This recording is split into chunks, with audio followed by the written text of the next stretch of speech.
Hello दोस्तों, स्वागत है हमारे चैनल प्रियेश पांडे नॉलेज गुरु में।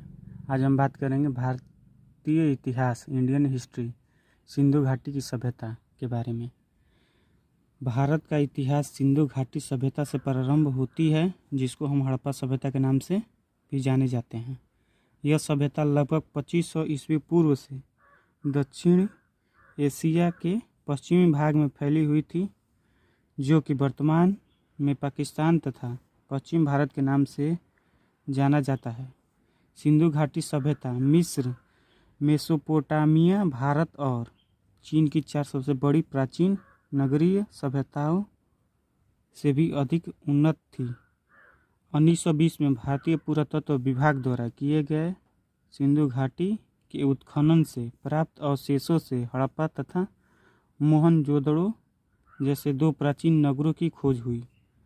भारतीय पुरातत्व विभाग के तत्कालीन डायरेक्टर जनरल जॉन मार्शल ने सन 1924 में सिंधु घाटी में एक नई सभ्यता की खोज की घोषणा की। सिंधु घाटी सभ्यता के चरण। सिंधु घाटी सभ्यता के 3 चरण हैं।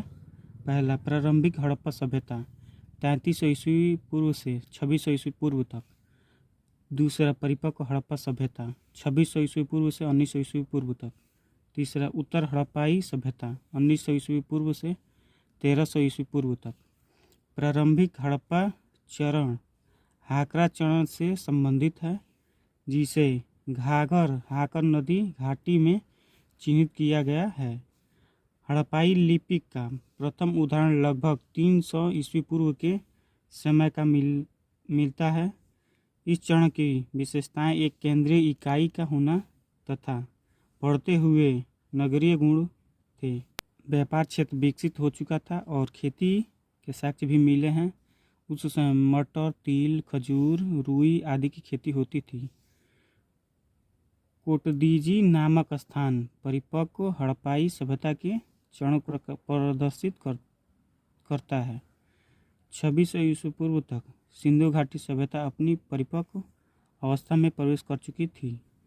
परिपक्व हड़प्पाई सभ्यता के आने तक प्रारंभिक हड़प्पाई सभ्यता बड़े बड़े नगरीय केंद्रों में परिवर्तन हो चुकी थी, जैसे हड़प्पा और मोहनजोदड़ो वर्तमान पाकिस्तान में था, तथा लोथल, जो कि वर्तमान में भारत के गुजरात राज्य में स्थित है। सिंधु घाटी सभ्यता के क्रमिक पतन का आरंभ 1800 ईस्वी पूर्व से माना जाता है। 1700 ईस्वी पूर्व तक आते आते हड़प्पा सभ्यता के कई शहर समाप्त हो चुके थे। प्रारंभिक प्राचीन सिंधु घाटी सभ्यता के बाद की संस्कृतियों में भी इसके तत्व देखे जा सकते हैं। कुछ पुरातात्विक आंकड़ों के अनुसार उत्तर हड़प्पा काल का अंतिम समय 1000 ईस्वी से 900 ईस्वी तक बताया गया है। नगरीय योजना और विन्यास। हड़प्पाई सभ्यता अपनी नगरीय योजना प्रणाली के लिए जानी जाती है। मोहनजोदड़ो और हड़प्पा के नगरों में अपने दुर्ग थे, जो नगर से कुछ ऊंचाई पर स्थित होते थे, जिसमें अनुमानतः उच्च वर्ग के लोग निवास करते थे। दुर्ग से नीचे सामान्य ईंटों से निर्मित नगर होते थे, जिसमें सामान्य लोग निवास करते थे। अन्न भंडारों का निर्माण हड़प्पा सभ्यता के नगरों की प्रमुख विशेषता थी। हड़प्पाई सभ्यता में जल निकासी प्रणाली बहुत प्रभावी थी। कालीबंग के बहुत से घरों में कुएं नहीं पाए जाते थे। कुछ स्थान जैसे लोथल और धौलावीरा में पूर्ण विन्यास मजबूत और नगर दीवारों द्वारा भागों में विभाजित थे। एग्रीकल्चर। हड़प्पाई गांव के मुख्यतः पलावान मैदान के पास स्थित थे, जो पर्याप्त मात्रा में अनाज का उत्पादन करते थे। गेहूं, जौ, सरसों, तिल, मसूर आदि का उत्पादन होता था। गुजरात के कुछ स्थानों से बाजरा उत्पादन के संकेत भी मिलते हैं, जबकि यहाँ चावल के प्रयोग के संकेत तुलनात्मक रूप से बहुत ही दुर्लभ मिलते हैं। हड़प्पाई लोग कृषि के साथ साथ बड़े पैमाने पर पशुपालन भी करते थे। सिंधु सभ्यता के मनुष्यों ने सर्वप्रथम कपास की खेती प्रारंभ की थी। सिंधु घाटी सभ्यता की अर्थव्यवस्था। अनगिनत संख्या में मिली मुहरें एक समान लिपि, वजन और मापन की विधियों से सिंधु घाटी सभ्यता के लोगों के जीवन में व्यापार के महत्व के बारे में पता चलता है। धातु मुद्रा का प्रयोग नहीं होता था। व्यापार की वस्तुएं विनिमय प्रणाली मौजूद थी। अरब सागर के तट पर उनके पास कुशल नौवहन प्रणाली भी मौजूद थी। हड़प्पाई लोग पत्थर, धातु, सीप या शंख का व्यापार करते थे। सिंधु घाटी सभ्यता के शिल्पकार। हड़प्पाई जौहरी वर्ग सोने, चांदी और कीमती पत्थरों से आभूषणों का निर्माण करते थे। बड़ी बड़ी ईंट निर्मित संरचनाओं से राजगिरी जैसे महत्वपूर्ण शिल्प के साथ साथ राजमिस्त्री वर्ग के अस्तित्व का पता चलता है।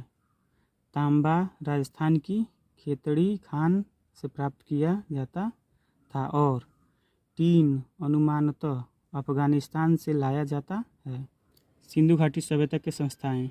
सिंधु घाटी सभ्यता से बहुत कम मात्रा में लिखित साक्ष्य मिले हैं, जिन्हें अभी तक पुरातत्वविदों तथा शोधार्थियों द्वारा पढ़ा नहीं जा सकता है। अगर हम हड़प्पा सभ्यता में शक्तियों के केंद्रण की बात करें तो पुरातत्वीय अभिलेखों द्वारा कोई ठोस जानकारी नहीं मिलती है।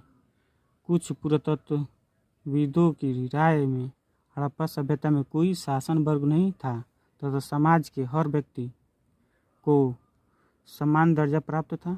हड़प्पाई स्थलों पर किसी मंदिर के प्रमाण नहीं मिले हैं, अतः हड़प्पाई सभ्यता में पुजारियों के प्रभुत्व या विद्यमानता को नकारा जा सकता है।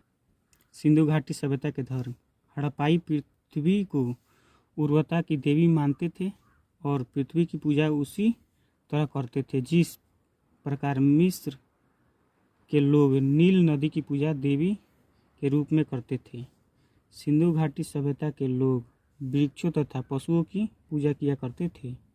सिंधु घाटी सभ्यता में सबसे महत्वपूर्ण पशु एक सींग वाला गैंडा था तथा दूसरा महत्वपूर्ण पशु कुबड़े वाला सांड था। अधिक मात्रा में ताबीज भी प्राप्त किए गए हैं। सिंधु घाटी सभ्यता का पतन। सिंधु घाटी सभ्यता का लगभग 1800 ईस्वी पूर्व में पतन हो गया था, परंतु उसके पतन के कारण अभी भी विवादित है। एक सिद्धांत यह कहता है कि